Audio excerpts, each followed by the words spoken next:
Hey everyone, it's the Mystic Midwife, here helping birth new self-awareness through astrology. This is your weekly forecast for the week of January 26th through February 1st. So what do we have for the upcoming week? Well, compared to the past few weeks, and the last eclipse cycle even, there's not as many intense exact aspects, though of course there are a lot of these long-term aspects that we've been discussing, like our Saturn, Pluto, etc. However, what I'm thinking this week will feel like is a little bit more of an integration of all of the changes, upheavals, and shifts, and even insights and new directions that we want to explore from the past couple of weeks. So this will really be somewhat of a down time that you can have to integrate, which is always nice. But before we look at the aspects ahead, let's just do that retrospective, just because sometimes when there are some heavy aspects or challenging aspects, I think it's important to just check in with ourselves and each other. So I don't know about you all, but I definitely felt a shift in the energies this past week. We had that dark moon in Capricorn on the 23rd, that was a Thursday, moving into a new moon in Aquarius, and then into the Lunar New Year in the year of the rat on the 25th. But all in that little area towards the end of the week, I feel like there was a whole lot going on. When we had that dark moon in Capricorn before the new moon, the moon was, of course, conjunct Saturn and Pluto, and it was really a very heavy-hearted time in a sense, right? We're really feeling into some of those more challenging, stressful aspects that we may have been feeling over the past couple of weeks. So really at that moment in time, it was a almost a frenzied increase in volume before things got a little bit of a fresh start with that new moon. So I'm curious to know whether you all also felt that shift between that dark moon and into the new moon on Friday and Saturday. And in fact, we're still technically in the new moon today. The 26th. It's moved into Pisces now, but we're just starting to see the very first light of that moon. So usually the 3 days around the new moon still considers to be that period. So that's sort of the one major standout aspect to me, just in general, also with that nice flavor change to Aquarius, where we had a little bit more lighthearted, I shouldn't say lighthearted, but lighter energy, maybe a little bit of a more distant, or even in some ways cooler feeling. I always notice that in Aquarius season, where it almost just feels like there's a quiet around you and you're able to sort of see things in a new light. So maybe that brought a little bit of relief to you out there as well.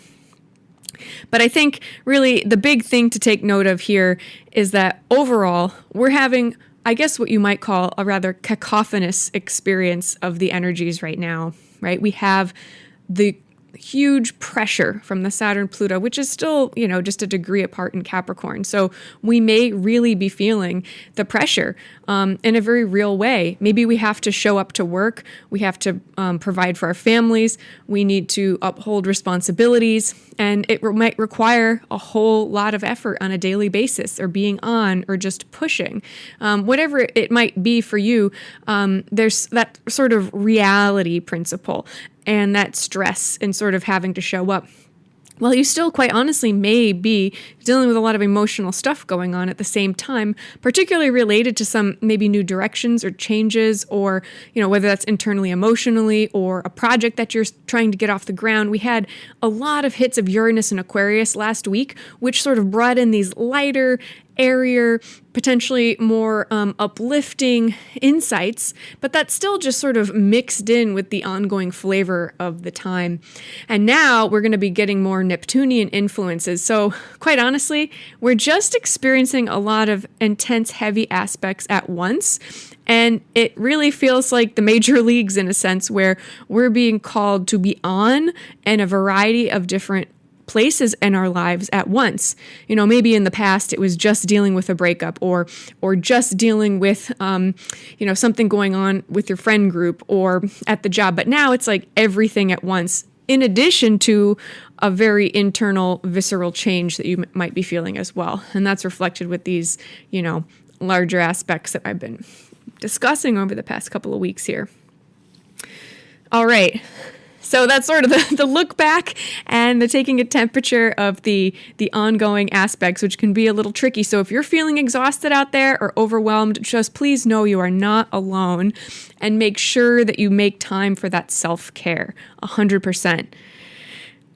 So let's see. Sunday, the 26th, we have a really nice square between Venus and Mars.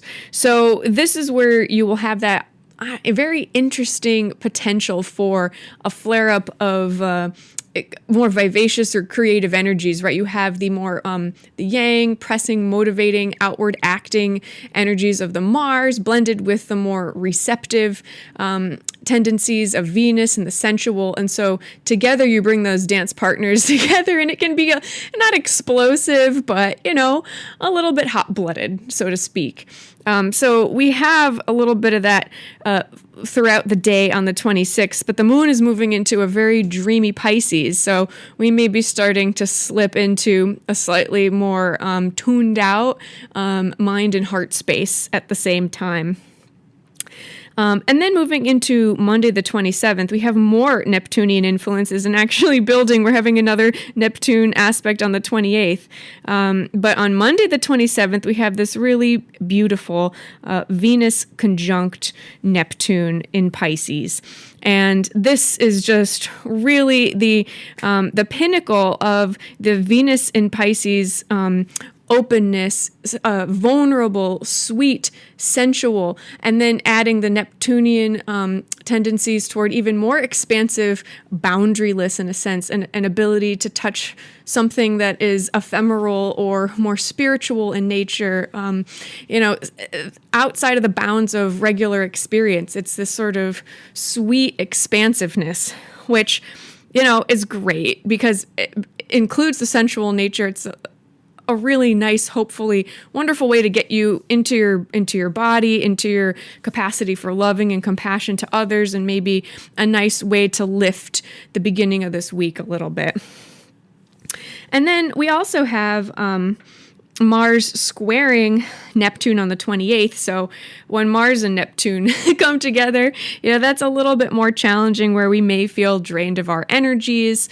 We don't really have the get up and go that we're used to. We're more motivated to go inward, to maybe daydream, to sit with whatever things are going on outside of the typical humdrum routine, but what can we tune into on the inside?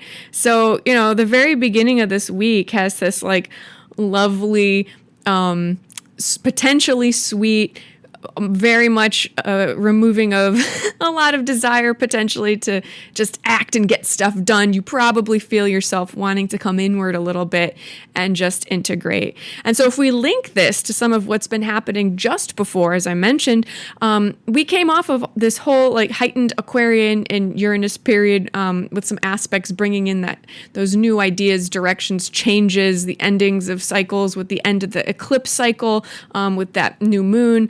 And so here's this sort of post-eclipse season hangover, which is one way to think about it, happening right now as we're trying to wake up and rub our eyes and just see what the heck is going on around here.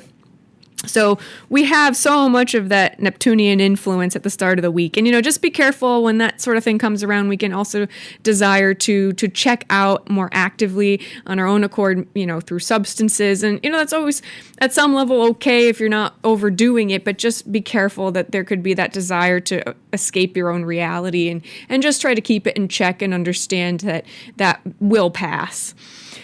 Then when we get to the middle of the week, some of these aspects they're not going to be over right away. So it's not like that's just going to be done on Wednesday. You're probably feeling the effects of this throughout the week, but we do get a little bit of a shift in the emotions, in Wednesday the 29th and into Thursday the 30th, because we do have the moon moving into Aries. And so that could be just at least a nice little shot of invigoration that we get amidst some of this internal or emotional or potentially delusional, hopefully not mire, that we're sorting through post-eclipse cycle and all the stuff that's been going on. So we don't really have a whole lot of major aspects throughout the rest of the week. On the 31st on Friday, the moon will move into Taurus. So hopefully we'll be able to do a little bit more self-care, more attention to our bodies, a desire to sort of sink into and feel the lushness and richness of life and whatever it can provide. But then on Saturday, we also get a nice Venus sextile Pluto, which, it could really bring up, I had to say, like more deep, probing, obsessive tendencies at some level, but also just a beauty and the depth and understanding things at a deeper, more probing level. So we have this really interesting arc throughout the week, right? Where we start in that haze, we get a little bit of injection of energy, and then maybe we have a little bit more of an openness and willingness to sit with some of the more challenging or difficult things that we've been experiencing. So yeah, I mean, I'm curious to hear how you all are doing with these energies. Feel free to comment.